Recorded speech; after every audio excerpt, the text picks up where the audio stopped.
Good evening, this is the Oscar expert here with Brother Bro. It's time to review House of Gucci. This is the highly anticipated Patricia Reggiani biopic, directed by Ridley Scott, starring Lady Gaga. Adam Driver's in it, Jared Leto's in it, Al Pacino, Salma Hayek, Jeremy Irons. It's an Oscar hopeful with the cast, the director behind it. We were very excited because the trailer made it look like a fun romp, didn't it? And also this is the second major acting turn from Lady Gaga, who came off of A Star Is Born and was amazing in that. And boy, oh boy, this was a disappointment. You know, I did want to like this film, and even when I was a little bit bored or it was not working for me, I wanted to know, like, what was it going for? And the worst part about it is I can't even tell what movie they were trying to do. The best scene in this film is when Lady Gaga and Adam Driver fuck.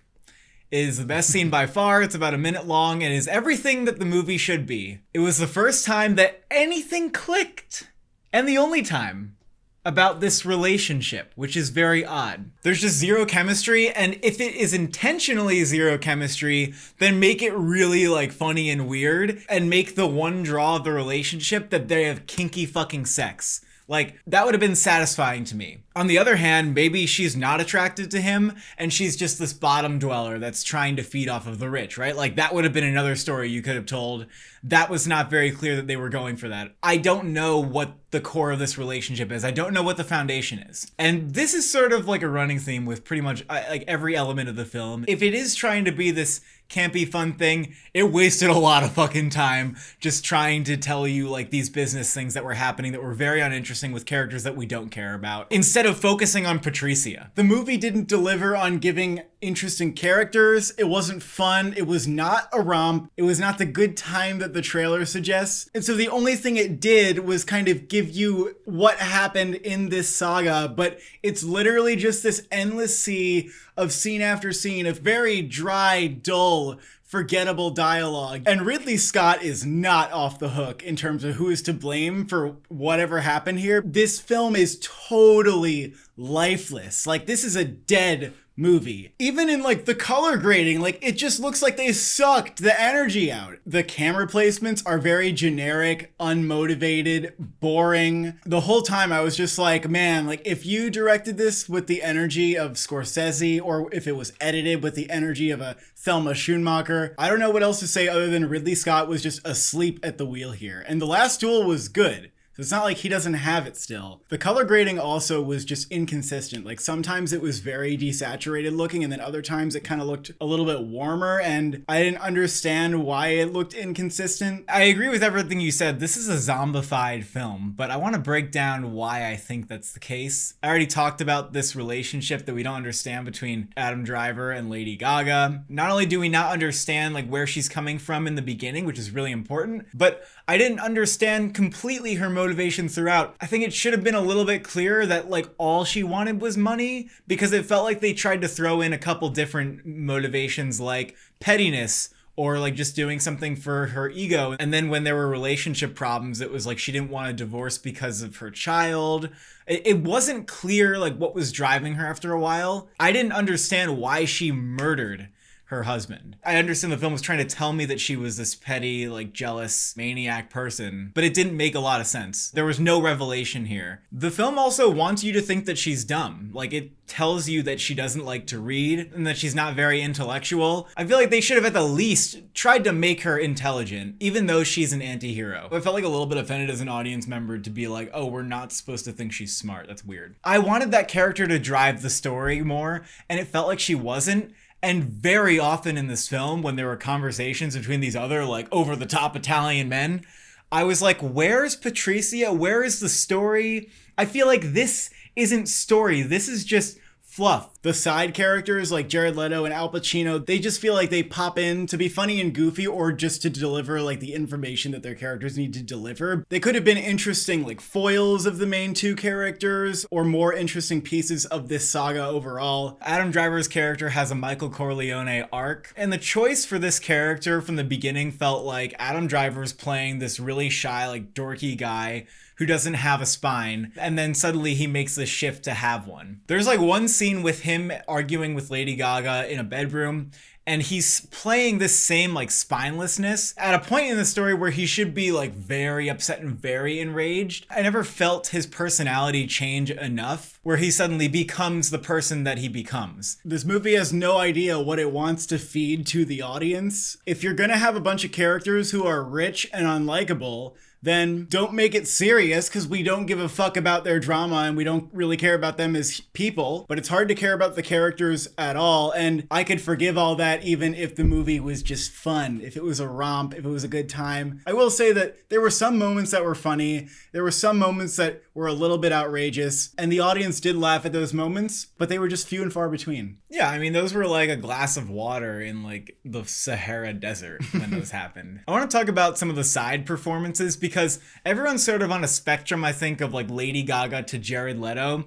I think Lady Gaga's character is like the most to be taken seriously, and I do like a lot of the choices that she made here. I felt like she was funny, but she made herself a force to be reckoned with, whereas the other characters, like, it's not even clear whether they're being serious or not. And then on the other end of the spectrum, Jared Leto is doing like very much an impression. Like, he even had his sort of really funny laugh figured out, and I was entertained by this, I'm not gonna lie. But again, this character pops up in too many moments where he's not really supposed to be funny and he's actually supposed to be somebody, and it did end up feeling like you're just doing a caricature, and I'm not sure if this is like real acting or not. A lot of what Jared Leto was doing felt like he was trying to be funny and add on little jokes about his own performance where there were none in the dialogue, with like the way that he says things and being like, ah, and hiss laughing where he's like, the hiss laugh. I thought that was really funny when he did it. Like, that's like one of the only parts where I laughed out loud. Well, here's the thing. I think the performance could have been much more funny if the movie around it met its level. In the right movie, this would have been a really great performance, but everybody's kind of doing their own performance. Nobody's in the same film. I think Al Pacino, though, does nail being goofier, but also feeling like he's playing into a real character. Isolated from one another, the performances could work in their own movie, but there was no direction between the performances. There was no chemistry between really any of the characters. It's just very bizarre. Al Pacino was so much more funny in The Irishman too. Like, he could have easily had that moment like he did in that movie where he's at the desk or doing some shit. And I saw a moment perfect for that when he's like signing the paper and he just goes, ah! But it's like so short and weird and awkward. Yeah. They could have just had so much more fun with this movie. Yeah. But I will say that the actors are probably the one thing about the movie I actually did like overall. I wouldn't say like the performances were bad. They weren't good performances because they weren't in a movie that let that come out. Well, they weren't great performance. I think they were good performances. Like, I don't know. I don't even know though, because like what a good performance is to me is like, that's good storytelling too. So I see the potential in these performances to be good storytelling, but they're not part of a good story. And each of them are telling a different story. Well, I think a lot of acting is like the cool job effect. And if there's a good story that has a lot of tension, you're going to be reading that on the actor. I think that what Lady Gaga does here, I could have thought that was a great performance if the directing and the writing and the editing was stronger. Like, there's nothing that she's doing that is bringing the movie down. She's only holding it up. Lady Gaga went so deep into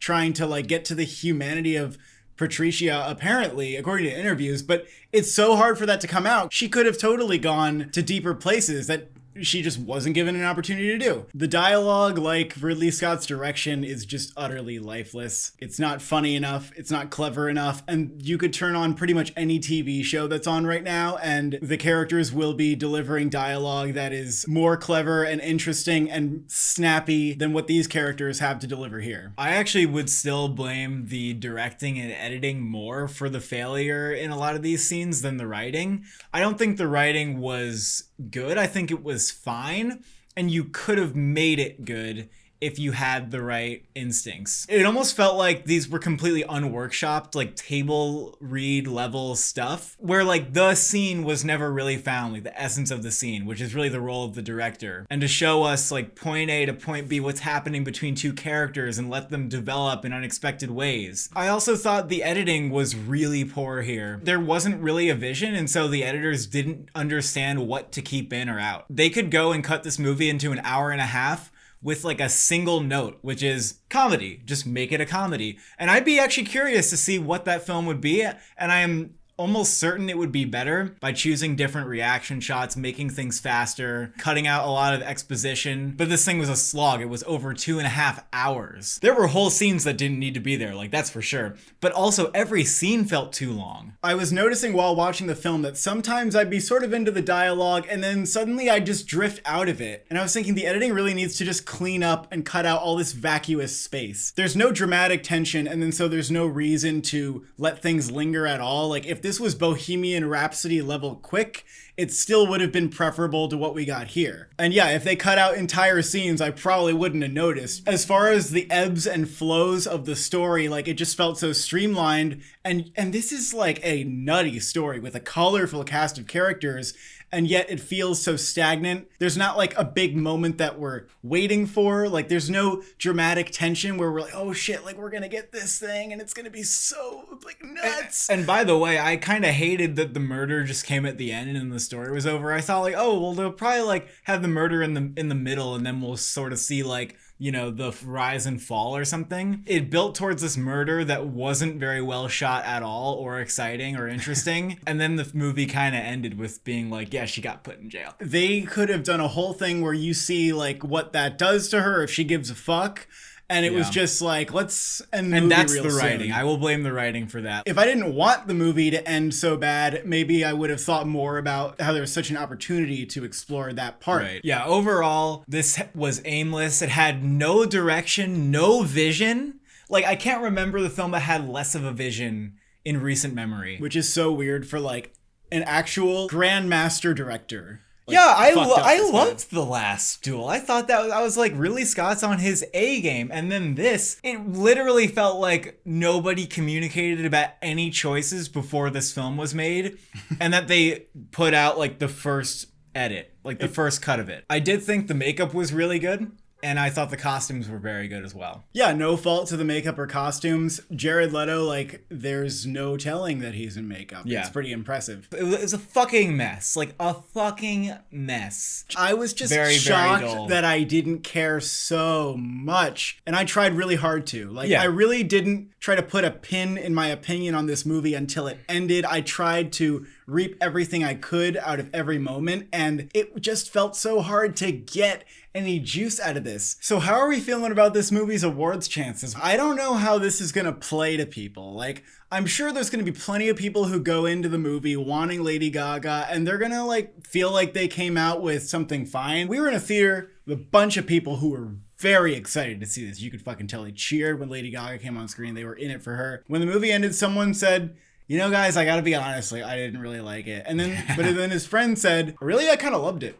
So I don't know what other people are going to think. I don't think it gets Best Picture at all anymore, really. Absolutely not. No, there's not a chance I think that it gets Best Picture. It's like not good enough. It's not interesting enough. It's not even Oscar bait enough in a way. Like, yes, the performances are awards baity, but the movie's not important. There's no like achievement in it. This movie's an emotional vacuum. You won't feel a damn thing. But in terms of nominations, I think the one it's going to get is makeup. There's a couple others I think it could get.